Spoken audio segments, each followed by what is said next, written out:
Good evening and a very warm welcome to one and all for the Asian Paints Investor Conference for Q2 FY2023 results. Today on the call we have Mr. Amit Singhal, MD and CEO,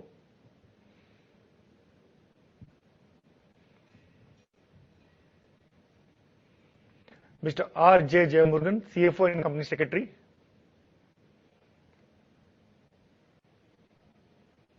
and Mr. Parag Rane, GM Finance.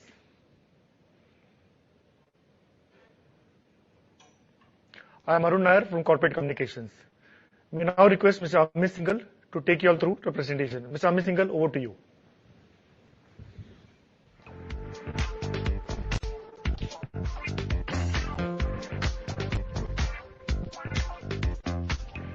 Hi everyone, a very warm welcome to all of you in terms of today's investors meet, and I'm sure we have an interesting conversation ahead.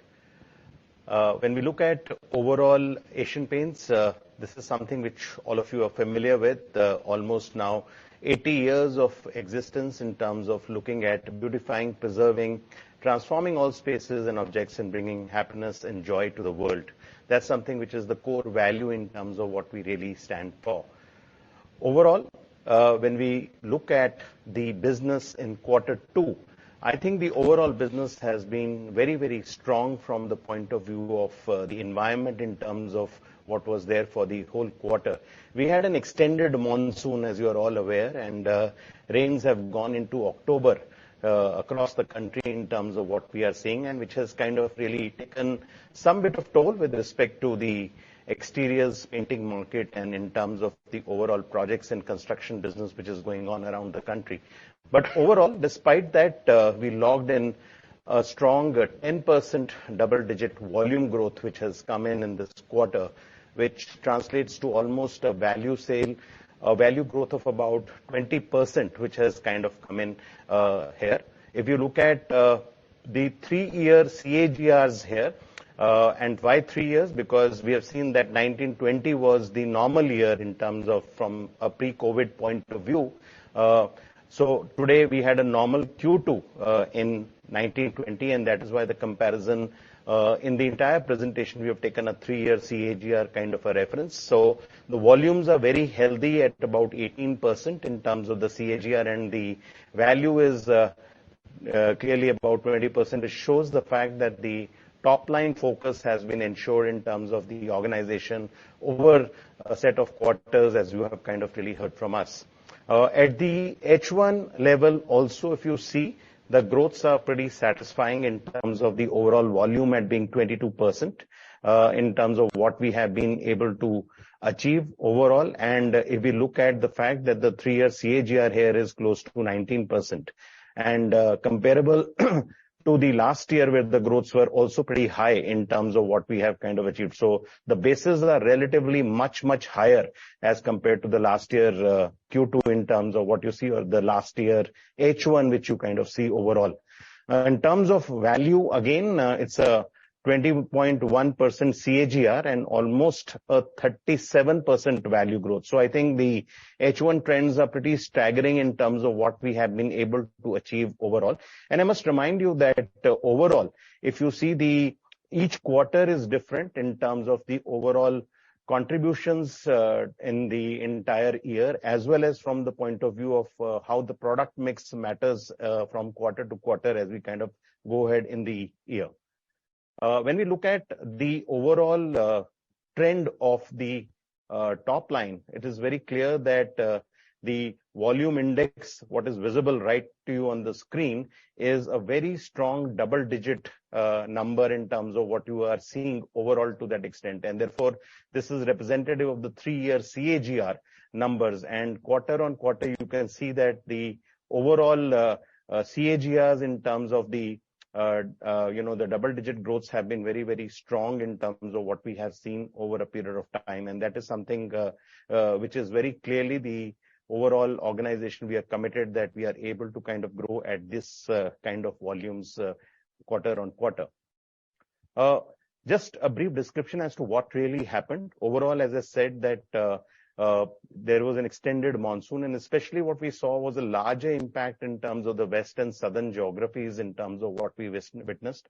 But unlike possibly what the commentary we have been hearing in the market, we have grown much better in the T3, T4 centers, which means the rural demand for us has been much better in terms of what we are seeing as compared to possibly the growths which we are seeing in the metros, T1 and T2 centers.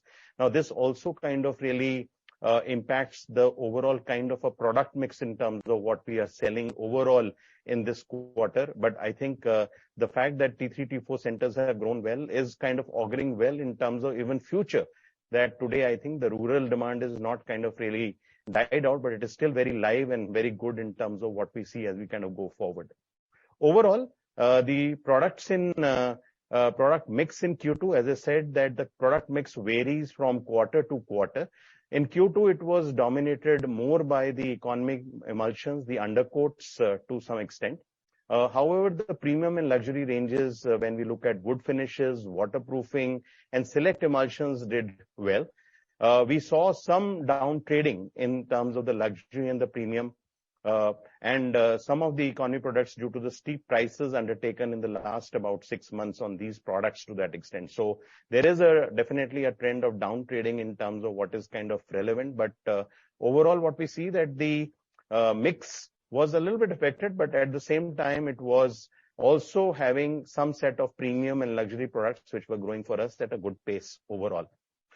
Today, from the point of view of the painting service, we have the biggest painting service today in the world with the presence in more than 628 towns in India. And I think this is something which is clearly a strong advantage the brand has in terms of how we see overall the trend in terms of the consumption, which really happens because you are literally kind of going into so many houses across so many towns to that extent. And this service has grown almost at a rate of about 100%. So I think it's been a strong kind of a performance which has come in here. When we look at the projects business obviously has been growing much faster than the retail business in terms of what we have been seeing. And despite the fact that, yes, we had monsoons, we got some exterior painting and some of the construction work came to a standstill, but we had very good kind of sales realizations coming from the government in the factory segment. And also we did quite well in the flooring segment, which is a new emerging segment for us, where we have launched a slew of products on the epoxy and the polyurethane platforms to that extent. As we see, one of the key strategies that Asian Paints has been in terms of looking at expanding our footprint with respect to distribution so that customers all across the country have easy access to Asian Paints products. And this is something we have been pursuing very strongly, and we have already added about 8,000 new retailing points this year when we look at the half year which has happened this year. So I think it's again something which has been going on a very strong path, and we believe that this is one of the areas which is also giving us very good growth as far as the rural towns are concerned, and that is principally one of the reasons how the rural demand is getting ignited. Going ahead, I think the new products, the innovation, the technology has always been the torchbearer at Asian Paints, and this is something which we have looked very, very strongly. And each product comes with possibly a certain attribute which is unmatched by competition to that extent. We spoke about almost, something like about 40 products in the previous quarter in terms of what we are having, which we have a clear kind of advantage in terms of prepositions. We launched 4 more very clear things, and these are not all the introductions. These are some of the key introductions which we see.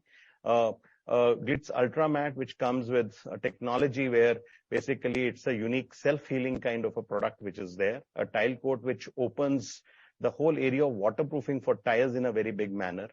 Ace Power Plus, which is basically looking at elevating the customers from economy to a premium kind of a category in a strong manner.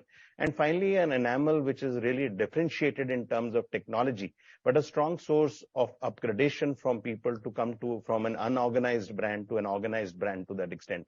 So clear kind of innovations with technology as the backdrop and very, very strong innovation from the point of view of the product quality in terms of how it syncs with the consumer. So that's about the new introductions in terms of what we do. Coming quickly on to our home decor foray.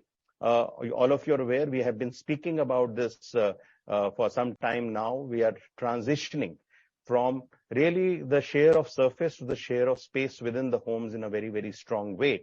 And there are certain clear things in terms of what we have taken today. So all categories is something Asian Paints is kind of now present. And as I said earlier, we now have basically a very strong model where we are literally into the manufacturing of lots of categories within the home decor space, which comes in, which possibly augurs very well from the point of view of our control over design and in terms of what we need to kind of give the consumers as far as the overall costs are concerned. The engine here is what we call as the beautifulhomes.com. Which basically is the inspiration to people to kind of come in, and we have more than about 60 lakh to 80 lakh people who keep on coming onto this platform in terms of really seeing how people are kind of getting inspired to kind of do up their homes. We have an execution mechanism in terms of the Beautiful Home stores. Last year we had about 29 stores. We have added about 7 more stores this year. And we have now 30 stores which are functional across the country. And this is a one-stop decor shop, which is there to that extent where the customer is going through almost a phygital journey, which is physical plus a digital journey in terms of what we offer. And coupled with this is we have a Beautiful Home service, which is a personalized interior design to an execution kind of a surface, which we now offer in 11 cities. So I think the whole foray is kind of very clear, right from inspiration to execution to really turnkey arrangement in terms of making the beautiful home come alive at your home is something which is what we look at. So as I said, today the Beautiful Homes house all the categories, whether it is lighting, whether it is furniture, whether it is rugs, whether it is from the point of view of furnishing. So all categories, flooring, everything kind of really comes in this category in terms of what we offer very strongly. And this is the whole, the engine which runs the Beautiful Homes overall as inspiration for people to come in and get inspired in terms of what they want to kind of do with their homes overall. And the Beautiful Home service, which basically helps people to really convert what they are thinking, what their choices are into the actual actual home, what they want to that extent. So I think this is something which then augurs very well from a point of completing the loop completely. In this, you are aware that we had announced we had acquired 2 companies. One was White Teak and the other one was Weather Seal. White Teak was a complete lighting solution which is there to that extent in terms of the decorative lighting, which goes in terms of chandeliers, pendants, and other lights which come. We have introduced some functional lights as well in terms of this thing. And the Weather Seal was all about the UPVC doors and windows which were there. We have now looked at strong synergies in our Beautiful Home stores and Beautiful Home service with this, and both the businesses, I'm pleased to kind of report, have done extremely well when we look at from the point of view of what they had achieved in the full year last year and what they have achieved today overall when we see from the H1 perspective of, or even from the Q2 perspective. So I think both businesses doing very well, both from the point of view of top line as well as bottom line as we kind of look at in terms of going forward. When we look at the 2 businesses which have been there for us for some time, the kitchen business and the bath business here, both the businesses overall from a top line perspective grew well. Today, when we see the Q2 in kitchens, we grew at about 14%, and in bath, we grew by 11%. At a half-yearly level, we grew at about 35 and 51%, which is a strong growth at a half-yearly level in terms of what we see overall. In terms of the bottom line, as we see, kitchen business was a slight thing affected because the components business, which is a substantial part of the overall business of kitchen, I think did not do too well to that extent. But the kitchen business is something which is the full kitchen business is doing extremely well. And there is a little bit of a loss which is showing with respect to the bottom line in terms of the kitchen business overall. But I think we are confident that this is something which we should be able to take on when we look at Q3 and Q4 going forward. When we have overall the bath business overall in Q2 had a break-even kind of overall delivery, but at a half-yearly level there is gain a profit of about 5 crores, which is kind of coming overall. So I think relatively, if you see from the top line perspective, the businesses have done fairly well overall in terms of how we kind of look at. Coming on to the whole international business, this is just showing you the countries where we are represented across the globe to that extent, which is there, along with the various brands which we have across these geographies when you look at it. When we look at the performance has been very, very strong as we see it overall to that extent. If you see the performance coming overall, when you see the the Q2 levels, we have grown by almost about 15.5%, which is there, and so as well as at the H1 level. So the businesses have been strong as we look at from the overall perspective of overall growth, which has kind of come in. From the geographical point of view, I think all the geographies have done quite well. When we look at, obviously, the geographies at Africa kind of stand out to that extent, but overall, even Middle East has done quite well, and Asia has done well, despite the fact that some growths have been pulled off by the Lanka condition, which is there, as you all are aware.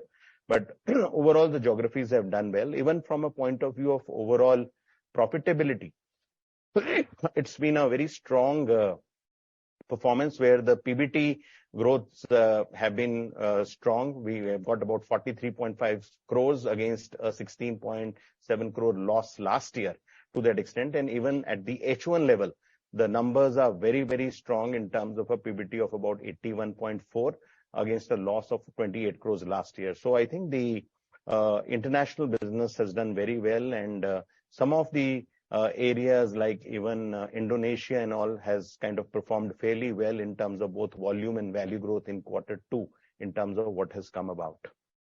Going forward, when we look at our industrial business, it is divided into two JVs, which is there, and what you see is the range of work which we do for any object or any auto or any surface to that extent in terms of the range which we have.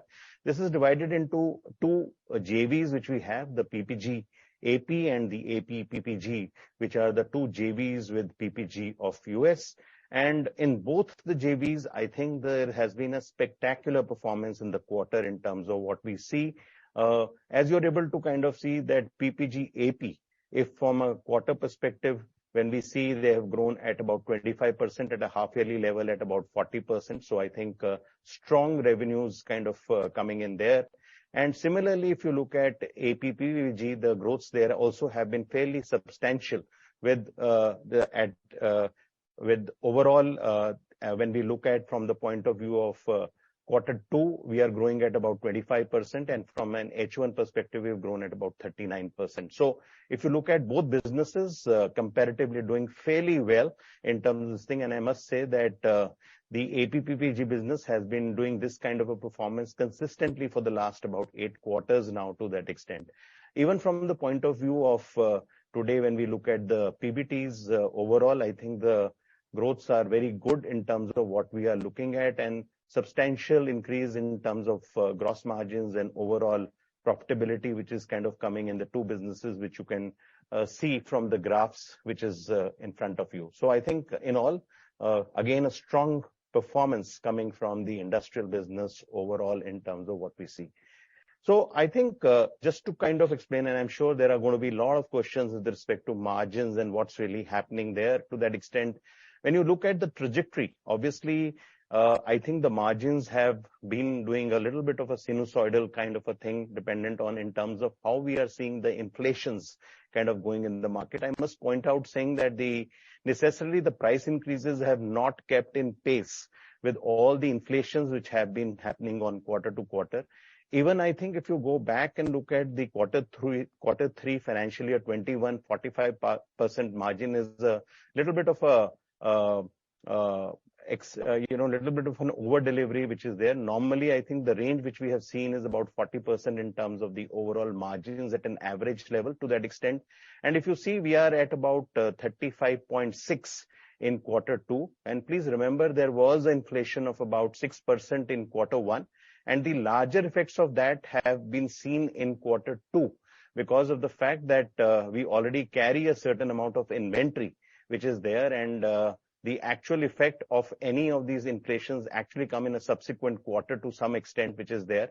And in addition, we had a material inflation of about another 2%, which happened. So quarter 1 plus quarter 2 put together, there's almost like about a 8% kind of inflation, which is there, against which we have taken an increase of relatively about 3%. So there is clearly a 5% kind of a deficit, which is kind of coming in to some extent here.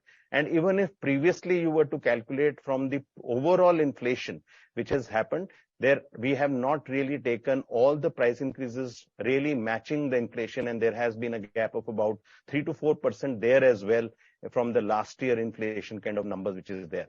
So I think what we are trying to say is that today what we feel is that as a leader in the market, we don't feel justified that we should kind of pass on all these sinusoidal trends of the inflation immediately to the customer. We need to have a considered view.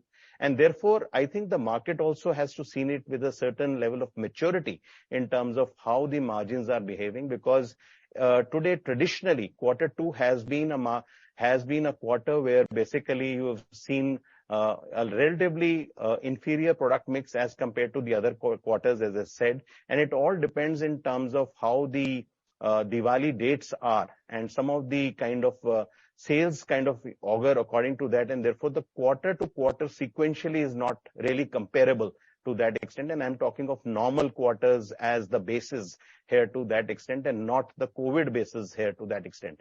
So in effect, what you see is that from the quarter 2 of last year to now, actually there is a 0.6% margin improvement which is there, although sequentially from 37.9 it has come down to about 35.6. But I think going forward, what we are very clear is that we are already seeing a trend of a deflation happening, and we definitely see that going forward, a 3 to 4% margin correction would happen by virtue of the fact that there is a deflation which is coming, and the fact that the inflation was not so very high in terms of the second quarter. But obviously, as we see, I think the best effect of this will come in quarter 4 going forward to that extent as we look at it. So I think for us, as we see, I think the gross margin story is not a worry. We think this is a phenomena in a time which is happening to that extent. And as we go forward, possibly this is going to improve very strongly. And the business is fairly steady and very clear in terms of what the premiums we are enjoying in the market. And this is something which we very clearly feel has no impact in terms of going forward. When we look at the overall standalone financials, I think the story is very strong. If you look at the net sales going up by 20%, the gross margins going up by about 22%, the PBTIT has gone about by 28%, and therefore the similar story on PBT and PAT in terms of the overall growth which we are seeing to that extent. And over and above, as I said, a double-digit volume growth which has kind of come in, which is definitely encouraging from point of view as we see the industry trends overall to that extent. When you look at H1, obviously the numbers are even far higher in terms of what you see as the overall delivery, which kind of augurs for us very well, especially when you see the PAT numbers at almost about a 47% increase overall to that extent.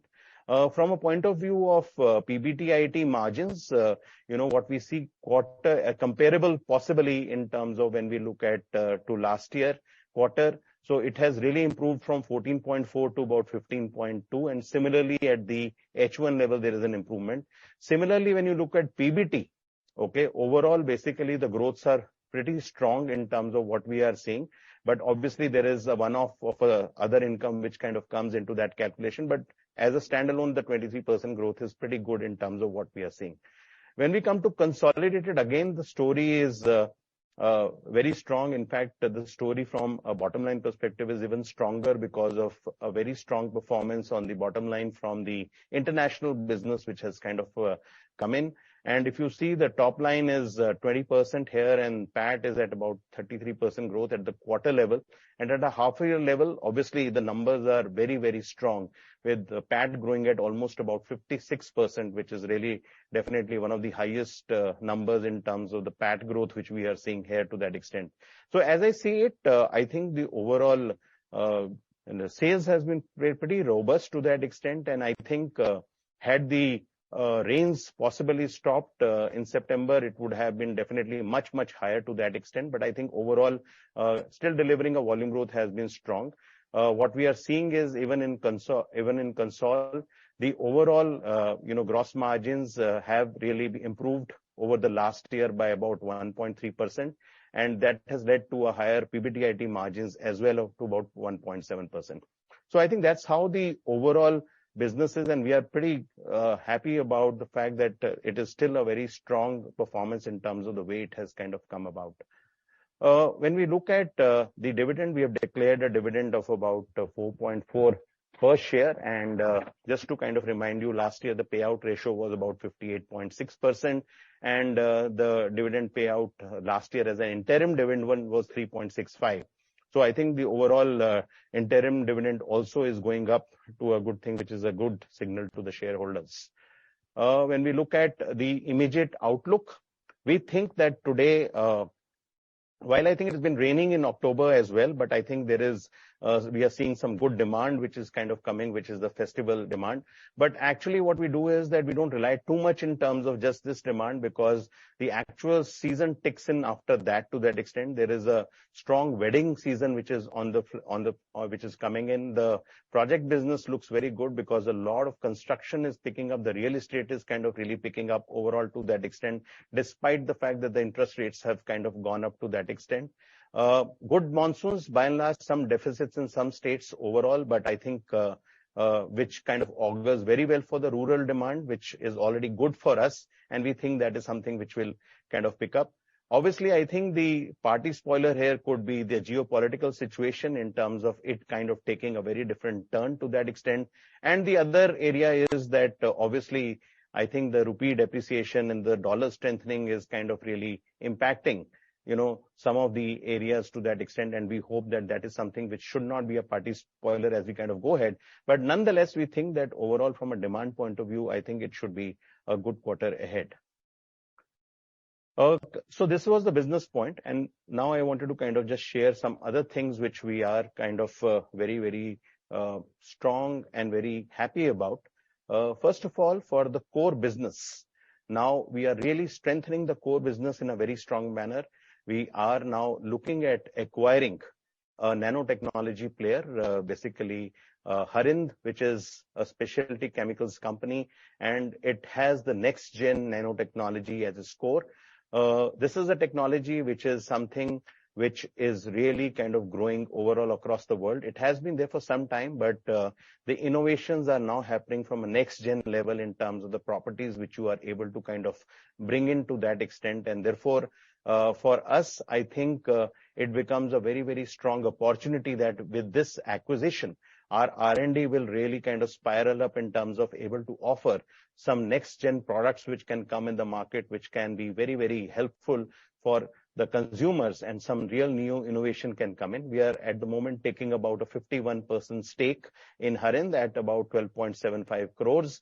An additional stake of 39% will be acquired over the next 5 years. So overall, we think this is a very, very strong move from the point of view of bolstering the overall technology at Asian Paints, and this will kind of give birth to a lot of innovation coming in emulsions, in waterproofing, in lots of other products to that extent, and this is something which we are very excited about.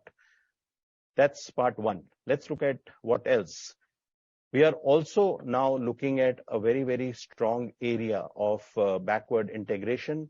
Today, some of you would know that Asian Paints always has been making their own emulsions. And emulsion is a very strong binder into the overall formulation, which really holds the real formulation together in a very, very strong manner. And today, as part of an extension of that strategy, we decided to possibly really invest into a technology which is absolutely the futuristic new age technology of the world. This is a technology which is basically what we call as the vinyl acetate ethylene emulsion, which is there to that extent. It is an environment-friendly emulsion, which is there to that extent. It has a very sweet smell, and basically it is something which gives special properties to the paint in a very strong manner.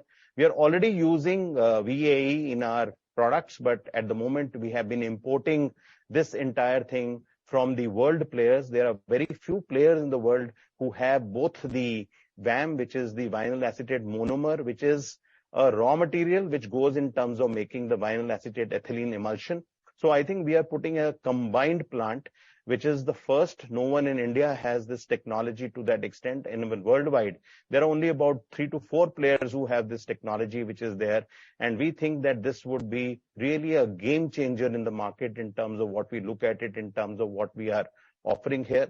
Here the investment is substantial. We are putting almost about 2,100 crores over the next 3 to 4 years for setting up an installed capacity of 1.5 lakh tons per annum for the vinyl acetate ethylene emulsion, and 1 lakh tons for the vinyl acetate monomer, which is the key ingredient going into the vinyl acetate emulsion to that extent.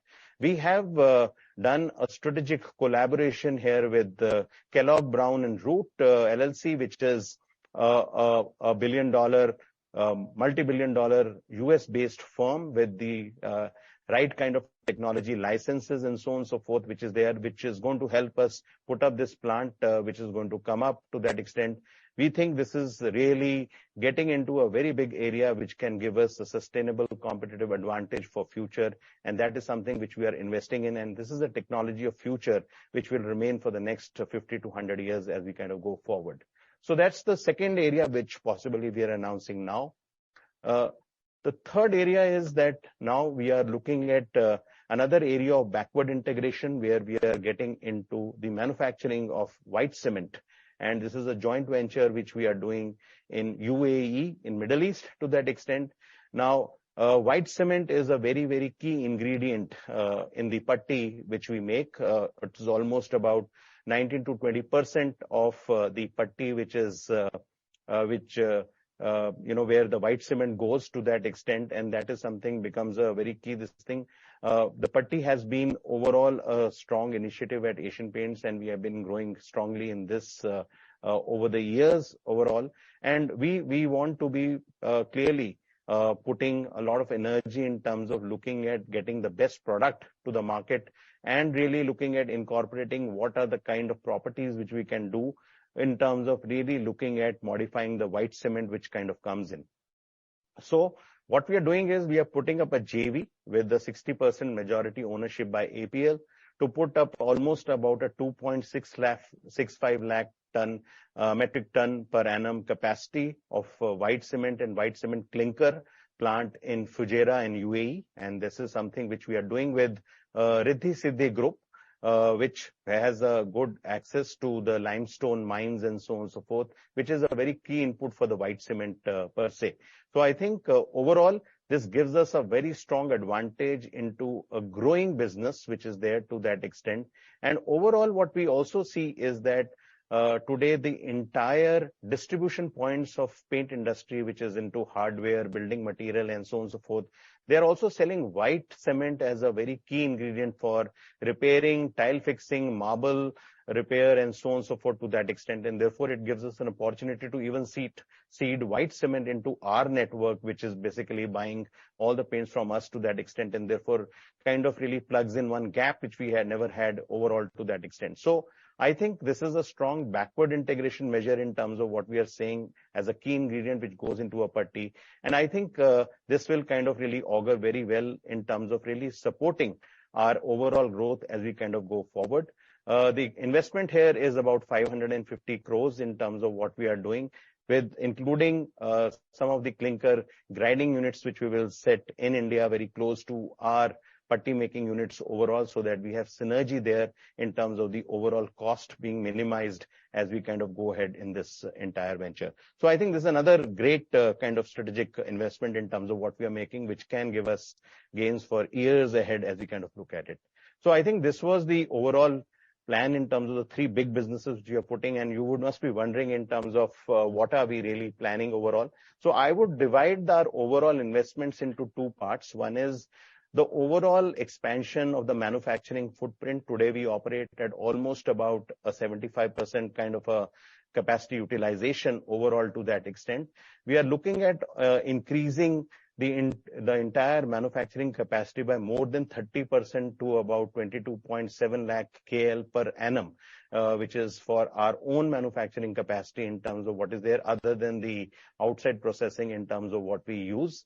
And this is something which possibly is in line with our overall growths in terms of what we are seeing in the coming next 3-4 years overall, that we will require this kind of capacity to come in overall to that extent.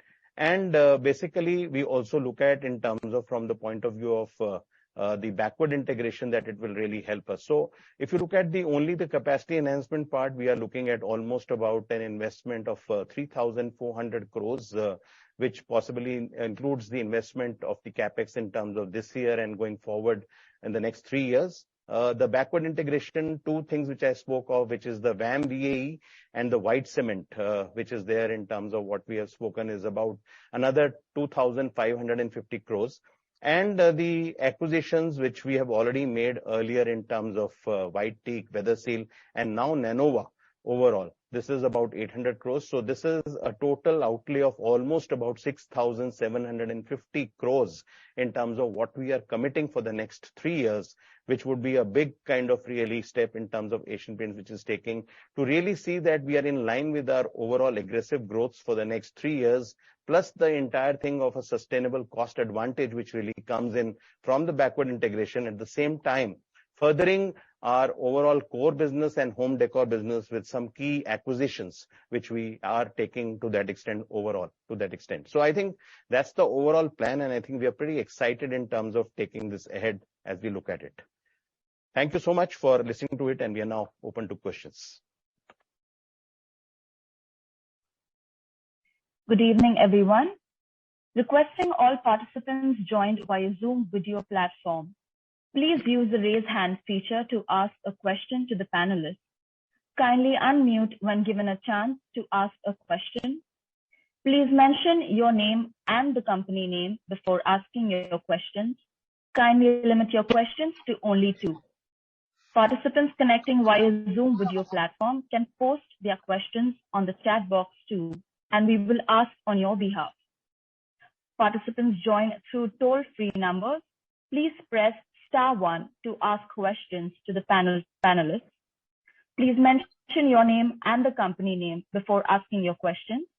Kindly limit your questions to only 2.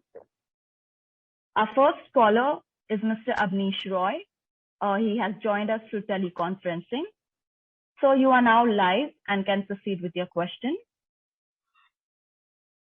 Yeah, thanks. I have 2 questions. This is Abneesh Roy from Nuvama. My first question is on the backward integration big projects. So first is VAE and VAM. Does it also mean in adhesive you will get aggressive? Because you are mentioning VAM is a raw material for VAE. So wanted that clarification. And when you say emulsion of future, what is the opportunity? What exactly is the future? Is it 5 years, 7 years, that time frame? And similarly on white cement, why now? Is it because a cement player is going to enter paint? And what could be the margin improvement because of the white cement capex? That's the first question. Okay, great, Abneesh. Good hearing your voice here. Now, I think when we are talking of the VAM VAE technology, which is kind of coming, yes, it would be helpful for us in the entire area of adhesives, rightly, because the VAM kind of goes into the adhesives in a strong manner. So it will give us strong impetus in 2 ways. One, in terms of improving the kind of quality of adhesives which we can give in, and second, from the point of view of margins, which would kind of come in strongly from that point of view. So I think it makes us entire area far more competitive, and you can expect some aggression there coming in from us. The second area which you asked, yes, it is a futuristic emulsion, and this emulsion, as I see it, holds promise even for the next 40 to 50 years as we see it. It's not a question of just a dip for the next 3 years or 5 years, because this is an emulsion which possibly we will have to get into expansion after some time for sure, to that extent, given the kind of overall consumption it can happen and take it. What this emulsion does is that, one, it has very low VOC, which is the volatile organic compound, which is there, as compared to any styrene acrylic emulsion, which is there overall to that extent. So it offers a very huge leap to companies who are on the bandwagon of environment-friendly paints in a big way, which anyway, I think most of the organizations are something which are looking at in a strong manner. The second thing it does is it's basically imparts some very good properties in the paint in terms of scrub resistance, in terms of stain resistance, and also from the point of view of some other areas which kind of which enhances the overall durability of the product when we look at from the overall interior paints perspective point of view. So I think as a combination, it works very well. And not only this, as I said, it kind of really offers you a strong advantage with respect to the overall margins in terms of what it will improve as we kind of go ahead. Second question on white cement, which you said. Now, obviously, I think this white cement we have been kind of looking for at some point, some time in terms of investing, because this is not because of any other entry which is happening into the paint market, but more from the point of view of a purist backward integration initiative, where we feel that if we have to really sustain our aggression in terms of going into the undercoat space, because please remember that we are into powder products across, which are not only from a putty perspective, but also in terms of textures, in terms of tile adhesives, and lot many other areas where white cement becomes a key ingredient to that extent. And therefore, we have been exploring this for a point of time, and we think that this is a very good move we are making, so that today it kind of offers us a huge advantage which kind of comes in. And from an overall perspective, we can say that even in terms of some of our products, it can give us a boost in terms of at least about 5 to 7% gross margins overall to that extent going forward. Sure. There was one follow-up on the white cement opportunity. Could you discuss that? How big will that be? Already in putty or big? But when you are saying that you will target the tile finishing, tile joining, etc. also, and white cement, how big is that opportunity for you? So overall, when we look at the Indian market, that I think is about close to about 7 to 8 lakh tons kind of a market in India in terms of the whole repairing and other segment to that extent. And it is growing at almost about 15 to 20% overall. So I think that is also a big opportunity, and 80% of that is sold by our network to that extent. So it becomes a fairly big opportunity in terms of selling in retail packs, and look at possibly taking that market, especially when we are also into bath, tiles, and sanitary. Sure. My last question is on H2 growth. So three things there. In Q1, you had mentioned down trading in economy end. In Q2, you're mentioning in luxury also there is some level of down trading. In H2, you had very high pricing growth starting in Q3 itself last year. And of course, this time the festive. If I put all this together, would you say that in H2, the pricing growth and volume growth, say double digit, as of now is looking very tough? No, I don't think so, because see, I think it's a function, Abnish, of how the overall product mix kind of augurs. So to that extent, when you look at this quarter, as I said, largely, there is a little bit of an inferior product mix in terms of what we have got. As we get into Q3 and Q4, traditionally, the product mix is quite good overall in terms of what we would kind of see. We also saw that the retail kind of demand got affected because of the monsoons which were there, and also the exterior kind of season got affected in a very, very big way. So I don't think so that that should be the case. We are still looking at possibly going forward. I think the volume growth should be healthy, and so would be the value growths coming in the listing. Because please remember, we have also taken some price increases now, which will start kind of giving us some effect as we kind of go ahead. Amit, just one last follow-up and I'll end there. So last year in Q2 and this year in Q2, the margin has been a negative surprise. And you also mentioned the mix deteriorates in Q2. So is it because exterior paints is a higher margin business? Because that is the only seasonality I see in terms of demand. No, see, what happens is that largely if you look at Q2, September is a strong kind of this thing for all the products, whether it is wood finishes, whether it is emulsions, whether it is kind of waterproofing products also to that extent, whereas July and August are largely stocking months, which really happen to that extent. So I think to some extent, possibly that has kind of toll with respect to it, but the gross margins over the last year quarter have actually gone up from 35 to about 35.6% this year in Q2. So that's all from my side. Thanks a lot. Thank you, sir. Our next caller is Mr. Avi Mehta, joining through Zoom video platform. Hi, sir. Am I audible? Yes, you are. Thanks, sir, for the opportunity. First, I just wanted to kind of understand from the integration, in the back end that you've kind of contemplated. Could you share what has triggered this expansion, given typically raw material availability has not been an issue? Do you see also related, I mean, does this not kind of weigh on return profiles? Because typically, backward integration has meant return profiles taking ahead. So would love to hear your comments on these two aspects. Thank you. So actually, I think Asian Paints has been into a backward integration earlier as well. As you know, a lot of emulsions we are making ourselves for quite some time, whereas a lot of companies do purchase all the emulsions from outside. And to my mind, the emulsion making has given us a very big boost with respect to our overall margins and profitability to that extent. So I think for us, the backward integration has kind of augured quite well with respect to the overall increase in margins and overall kind of really flexibility in terms of procurement to that extent. The other thing which I see is that this investments are fairly unique and these are not generalistic to that extent. So the VAM-VA is really a really kind of a protected technology worldwide in terms of what is there, and it is the technology of future. So to that extent, which we feel that this is a backward integration which really helps us from the point of view of not only increasing our margins substantially, but also from the point of view of imparting some new customer-facing properties, which can give our products a new kind of turn in the market from the point of view of how consumers see it and how they see the performance of the products coming in.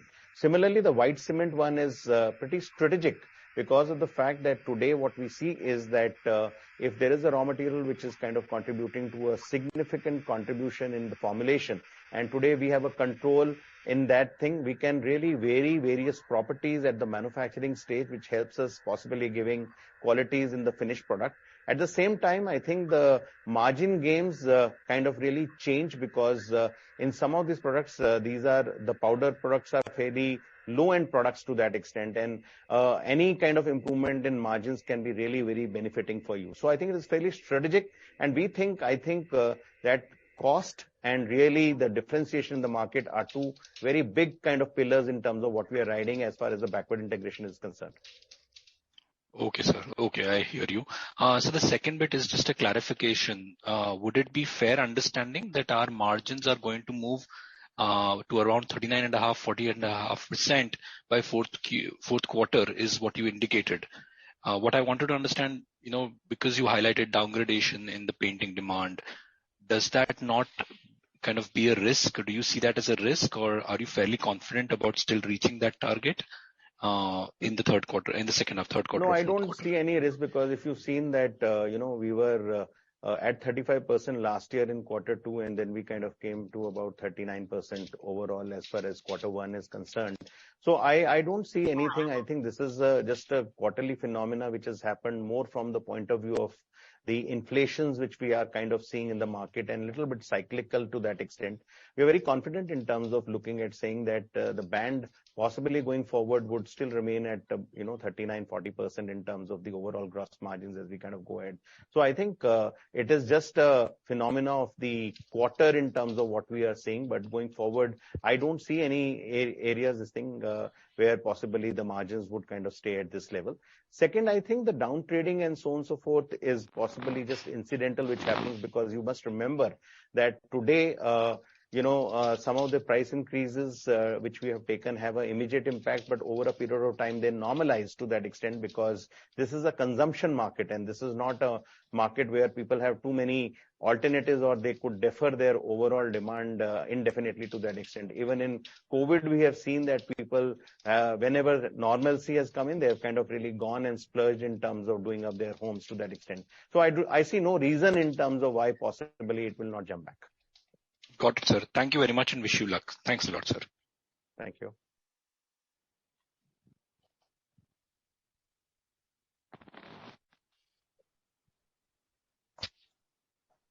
Joining us through Zoom video platform. We request you, sir, to please mention your name and your company name and proceed with your question. Thank you. Yeah, good evening. This is Shirish Pardeshi from Centrum. Amit, congratulations for showing that kind of aggression in the market at this time.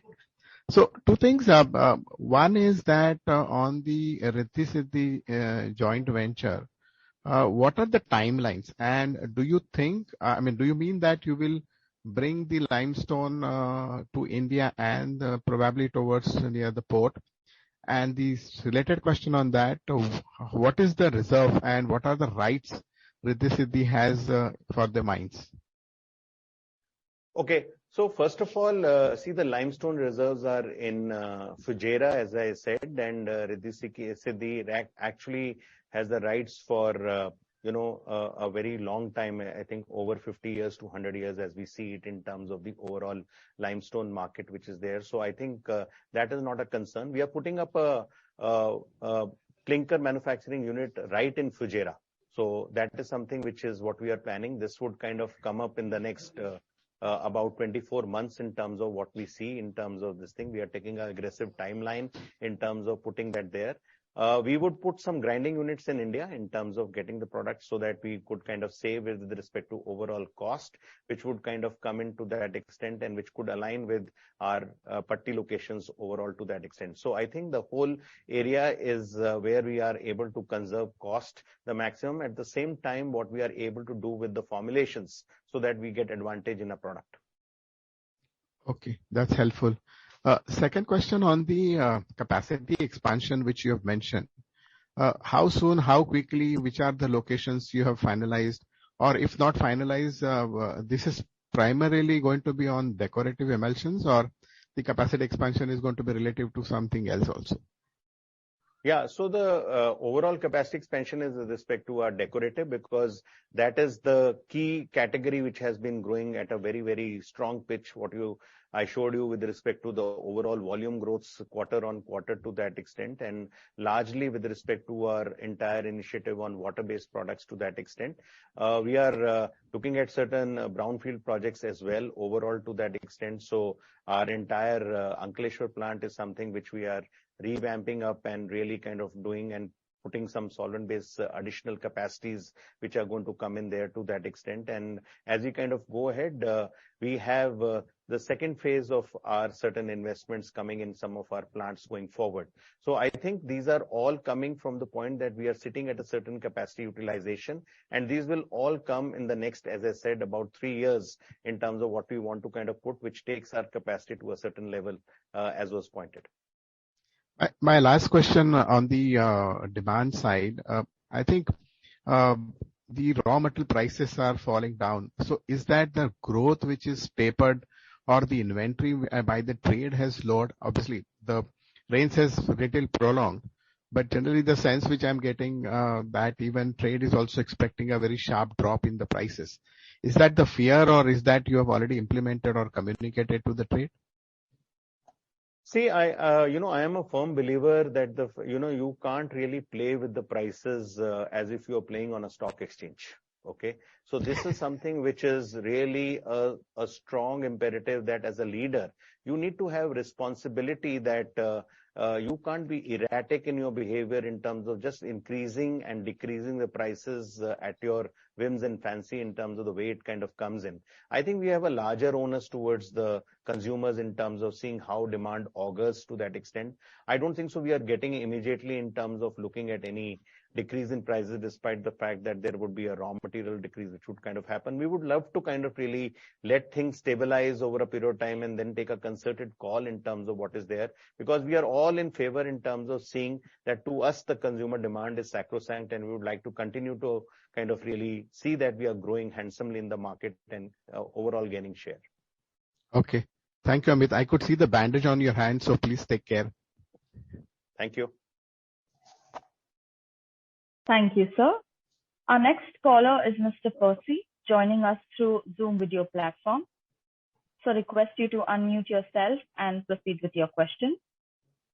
Hi, sir. Am I audible? Yes, you are. Two questions from me. One is, what is the total price increase that has been taken between 31st March of this year versus what it is now? That is the first one.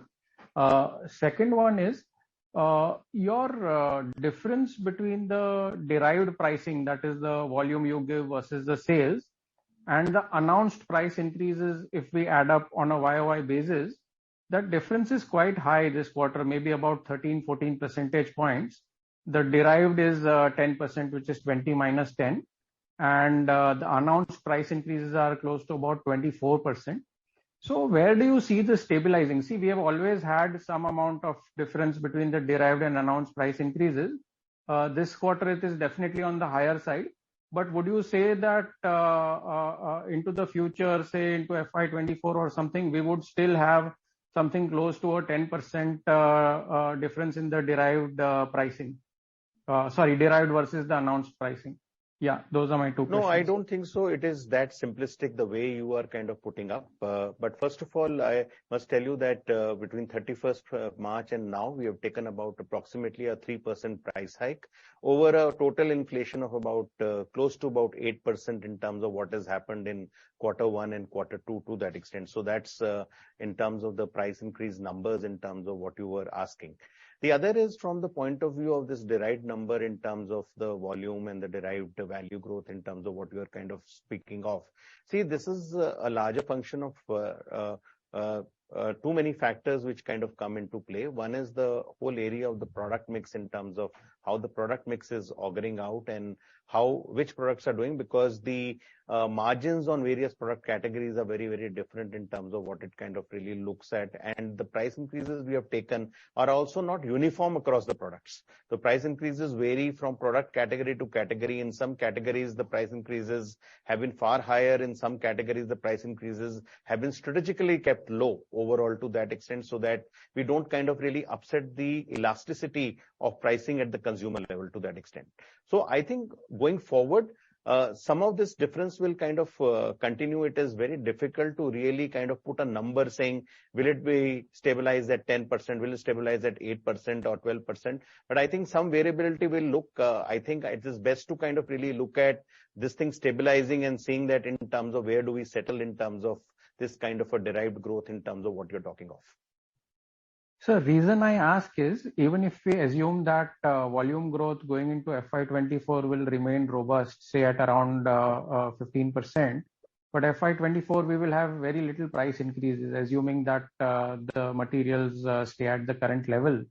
And then if this implied pricing differential is to the extent of 10%, then we will dip into a single digit value growth in FY24. So is that calculation correct? And if not, where am I going wrong in that? No, it's not correct, because what can happen is that when the volume growth goes up, what is I was explaining to you, if it goes on a certain category of products where the possibly the increases which we have taken are fairly high to that extent. Okay, it would kind of really increase the value growth to that extent in terms of overall to that extent. Now, if it kind of really doesn't kind of get onto those product categories and the growth is coming from some of the other growth product categories, then the differential would kind of get maintained overall to that extent. So I would say that possibly going ahead, our aim would be that possibly we are able to focus on the right set of products overall, which kind of gives that kind of a value growth and overall gross margins and profitability to that extent. So as I said, I think the correct way to possibly kind of look at is that you can't put an algorithm or a trend onto it that it will remain like this. It kind of really would kind of augur from the point of view of how the product mix kind of shapes up. And second, please remember that this 3% increase in terms of what is there, which will also have some implications going forward to that extent, although nominal and not to the tune of what possibly it was last year. Right, sir. Very helpful. Thanks and all the best. Thank you, sir. We request everyone to kindly limit your questions to only 2. Our next caller is Mr. Jay Doshi, joining us via Zoom video platform. Yeah. Hi, good afternoon, and thanks for the opportunity. I want to understand this 2100 crore investment for backward integration of VAE a little better. If I do some ballpark math, your overall RM cost, COGS is about 19,000-20,000 crores. So I'm assuming your emulsion purchase will not be more than 7,000-8,000 crores today. Is that right understanding? No, as I said, we don't kind of really purchase too much of emulsion to that extent. We are making a lot of our emulsion inside, but as I said that there is a clear pricing difference in which comes in from the point of view of what we are using and what this possibly technology will kind of offer to that extent. So currently we might be purchasing some quantity of this emulsion from outside, which we are trying to make. But overall, when it kind of replaces the existing emulsions in terms of what we are using, it will also give us a lot of benefit. You talked about 500 to 700 basis point gross margin advantage for in putty because of this white cement backward integration. What is the magnitude of gross margin improvement that this capex can drive for your rest of the decorative paints portfolio or emulsions portfolio? So overall, what we see is in terms of the advantages would be much higher as we look at from the point of view of the VAM VAE coming in terms of what it kind of really pegs us at from the point of view of overall margins. What we also have to remember is that we will also kind of see that whether as we kind of use this emulsion going forward, whether we would like to kind of absorb those margins or we would like to also pass some of them in strategic pricing overall in terms of as we go forward to that extent. But I think the margins here could be even higher.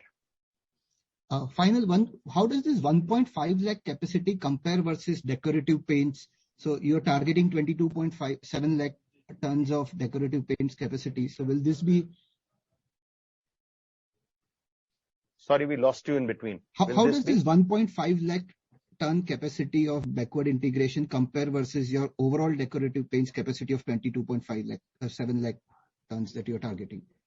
Okay, so I think what it does is that it kind of bolsters our overall water-based emulsions really capacity till about, I think, 2027 or so to that extent. After that, we might have to go for a further expansion given the fact that the way we are kind of growing and projecting. So it would kind of definitely give us an advantage till about 2027, 2028, but we will then have to kind of get into expansion plans over this 1.5 lakh KL capacity which we are talking of. Thank you so much. That's it from my side. Thanks a lot. Thank you, sir. Our next caller is Mr. Varun Singh, joining us through teleconferencing. So I request you to please mention your name and your company name and proceed with your query. Thank you. Yeah, thank you very much. So my question is on the new endeavors. So in the decorative segment, sir, if you can mention some ballpark number with regards to how much margin accretive we expect these backward integrations to be at overall company level, sir? Sorry, are you saying, I couldn't understand your question. Are you saying that because of VAE in terms of this thing, because if you're hearing, the previous caller was asking exactly that. Yes, sir. So, I mean, white cement, VAE, VAM, combine both, any ballpark number that we should expect with regards to overall operating margin improvement for the company?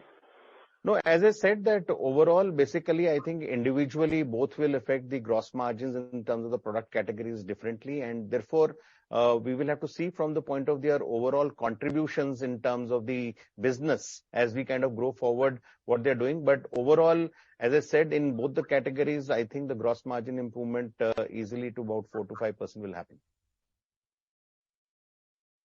Okay, sir. And so my second question is on waterproofing business.